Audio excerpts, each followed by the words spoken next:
Alors, les premiers exercices sur les tableaux croisés. Nous avons ici un tableau qui nous donne la répartition de la population active en 2016 en milliers. Donc, les chiffres en noir sont les chiffres qui étaient donnés dans le tableau.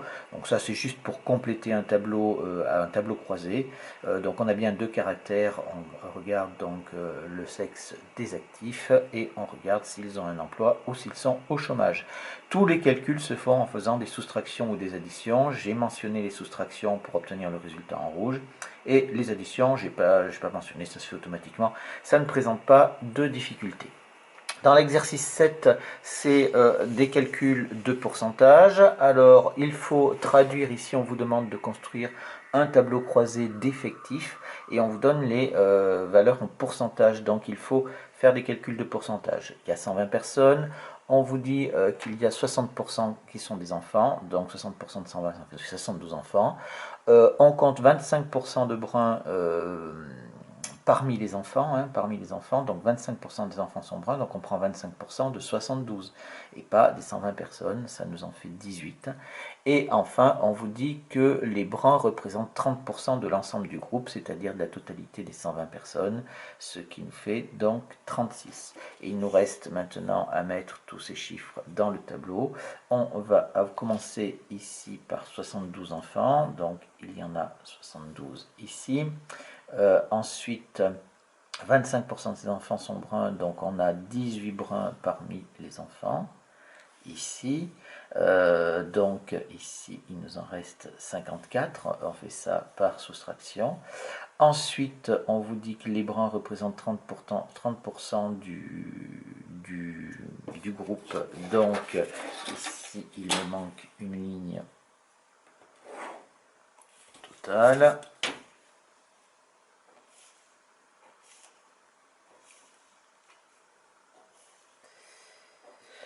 On a donc ici les 120 personnes que l'on avait au départ. Les bruns, on nous dit qu'il y en a, on les a calculés, donc il y en a 36.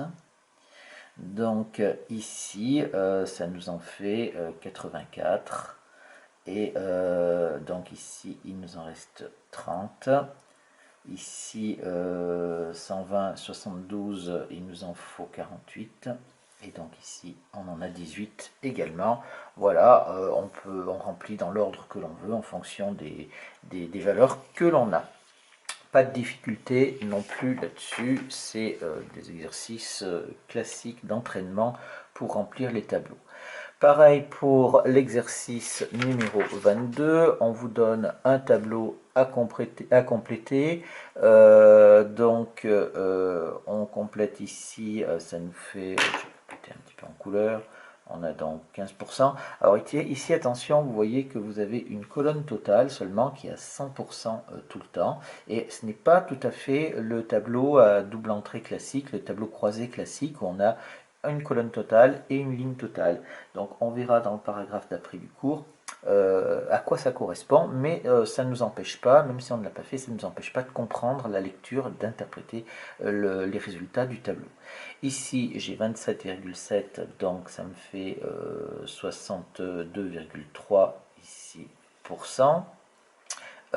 Ici 67,4, ça me fait donc 32,6%. Ici 30,8, ça m'en fait 69, pardon, 59, pardon,2. Ici 59,4, ça m'en fait 40,6. Et là 44,9, ça m'en fait 55,1. Donc, maintenant que j'ai ici les valeurs de ce tableau, c'était bien un 6, hein, il n'y avait pas de problème, ici 69,2. On nous demande d'interpréter le 67,4, ici, la valeur 67,4 à cet endroit-là. Eh bien ici, on voit bien que dans le tableau, on a 67,4%, mais c'est des pourcentages, si on fait 67,4% plus 32 par rapport au total, c'est-à-dire qu'on se place bien parmi les 35-44 ans. Et donc ce pourcentage correspond au pourcentage des 35-44 ans qui ont fait quoi? Qui ont voté non. Donc ici, il y a 67,4% des 35-44 ans qui ont voté non. Voilà, donc c'est une lecture qui est un petit peu différente. Attention, dans les tableaux croisés précédemment, on avait une probabilité d'intersection, c'est-à-dire que ils ont 35 et 44 ans et ils ont voté non. Ici, ce n'est pas le cas. Hein. On a une proportion d'un groupe donné qui a voté non ici. Le dernier exercice, c'est un vrai-faux. C'est toujours un petit peu compliqué les vrais-faux, surtout quand il faut justifier. Donc on y va. On a donc un tableau qui vous est donné et on vous dit indiquer si les affirmations sont vraies, fausses ou si on ne peut pas répondre. Alors, on nous dit qu'il y a plus de filles sans difficulté que de garçons sans difficulté. Alors, je regarde les chiffres du tableau. Les filles sans difficulté, on en a 86,1% puisque tout le tableau est donné en pourcentage. Et les garçons en difficulté, il y en a 85,7% parmi les garçons. Ici, le problème c'est que on ne connaît pas le nombre de filles, c'est-à-dire qu'on a les pourcentages, mais on n'a pas les effectifs. Donc, la base de calcul pour le pourcentage pour les 86,1% de filles et la base de pourcentage pour les garçons, on ne les connaît pas. Et il se trouve que les 85,7% peuvent représenter davantage d'élèves en difficulté par rapport aux filles, suivant le nombre de groupes qu'il y a. Donc, on ne connaît pas les effectifs des garçons et des filles.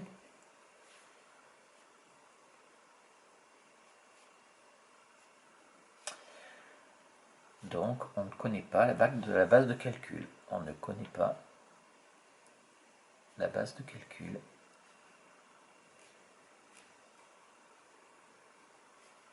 On ne peut pas répondre. On ne peut pas répondre. Ni oui, ni non, on ne sait pas. Alors en pourcentage, c'est vrai que la proportion des filles qui sont sans difficulté est plus importante que la proportion des garçons qui sont sans difficulté parmi les garçons. Mais si on veut en effectif, on ne peut pas conclure. Si je prends pour la question 3, je prends les filles en difficulté en numératie seulement, il y en a 7,2% des filles. Les filles en difficulté en numératie et lecture, il y en a ici 3,5%. Et on vous dit, dans la 3, j'ai fait la 3 avant la 2, il y a presque 2 fois plus de filles en difficulté en numératie seulement que les filles en difficulté en lecture ici. Là, il n'y a pas de problème parce qu'on se place que parmi les filles, on ne mélange pas les groupes, et donc ici, c'est vrai, car on reste dans le groupe des filles. On reste dans le groupe des filles, et donc on peut comparer les pourcentages. Donc là, il n'y a pas de souci pour celui-là. Pour la question 2, on vous dit parmi les filles, 86,1% sont sans difficulté. Ici, c'est vrai, tout simplement par lecture directe du tableau. C'est juste une lecture directe du tableau, il n'y a pas de comparaison, il n'y a rien du tout, donc je ne reviens pas dessus, par lecture directe du tableau. D'accord, donc 86,1% sont sans difficulté, on est bien parmi les filles, puisque on regarde les pourcentages par rapport au groupe des filles. Ici, dans la question 4, on vous dit il y a autant de jeunes en difficulté en lecture seulement que de garçons en difficulté en numératie. Donc si je regarde les jeunes en difficulté en lecture, effectivement, on a 4,5%, mais c'est 4,5% des jeunes. Et ici, les garçons en difficulté en numératie, c'est 4,5% des garçons. Et ici, on a un petit peu le même problème que dans la question 1, mais la différence, c'est que ici, on a quand même le pourcentage est le même, mais par contre, on sait que dans les garçons, il n'y a que les garçons. Par contre, dans les jeunes, il y a les garçons, mais il y a aussi les filles. Donc, en effectif, automatiquement, les 4,5% des jeunes représenteront plus d'élèves que les 4,5% de garçons seulement. Donc on va dire dans les jeunes, il y a aussi les filles, il y a les filles, enfin les garçons et les filles.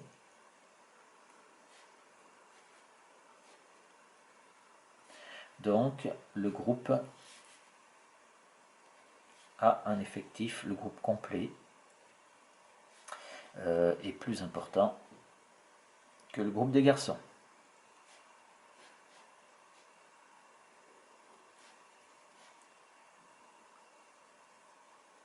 Donc le pourcentage est le même.